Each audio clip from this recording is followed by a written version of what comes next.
बिस्मिल्लाहिर्रहमानिर्रहीम अस्सलाम वालेकुम। आज हम एक ऐसा मज़ेदार अचार बनाने जा रहे हैं जो 5 मिनट में तैयार हो जाएगा और खाने में बहुत मज़ेदार होगा। तो चलें आइए शुरू करते हैं। 1 टेबलस्पून आप लेमन जूस ले लें, उसमें 2 टीस्पून चाट मसाला शामिल कर दें।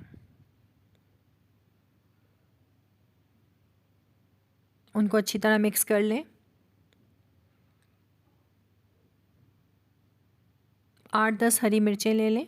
हरी मिर्च जितनी बड़ी हो उतना अच्छा है, लेकिन जो भी अवेलेबल है आप ले सकते हैं। बीच में आप उसके एक कट लगाएं।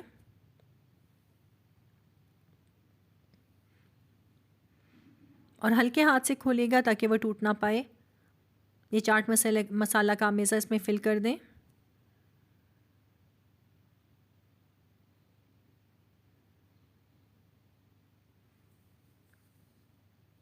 इसी तरह बारी बारी आप तमाम हरी मिर्चों को कट लगाकर उसके बीच में ये वाला लेमन जूस और चाट मसाला का मेज़ा शामिल करके फिल करते जाएं।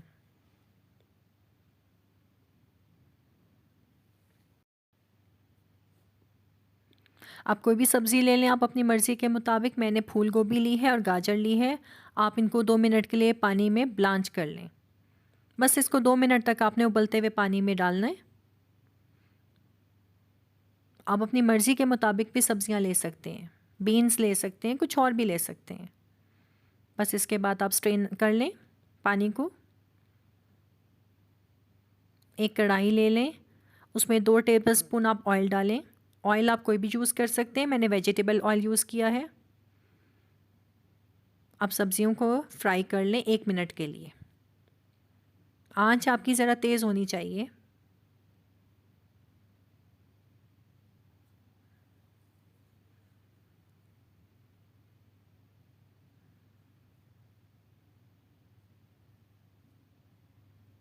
अब हरी मिर्चें भी शामिल कर दें और बस इसको थोड़ा सा फ्राई कीजिए।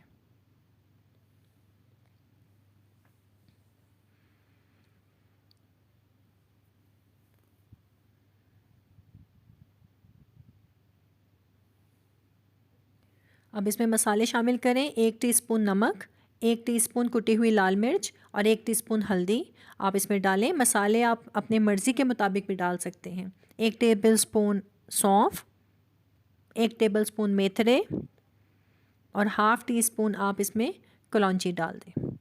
यह अचारी मसाला है, इसमें अचार की खुशबू पैदा करेगा।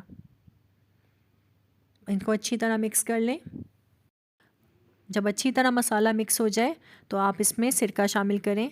मैं एप्पल साइडर विनेगर यूज़ कर रही हूँ, आपकी मर्ज़ी है, आप वाइट विनेगर भी यूज़ कर सकते हैं। बस अब आपने इसको अच्छी तरह तेज़ आंच पे पकाना, इतना पकाना है कि सिरका खुश्क हो जाए।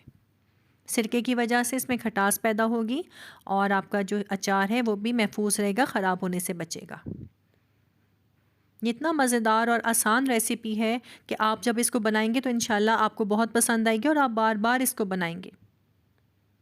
ये देखें सिरका खुश्क हो गया है, हमारा अचार तैयार है। आपने उसको फ्रिज में बना के रखना है, इसको दाल के साथ खाएं। और अगर आपको मेरी रेसिपी पसंद आई है तो इसको लाइक करें, शेयर करें, मुझे दुआओं में याद रखें। अल्लाह हाफ़िज़।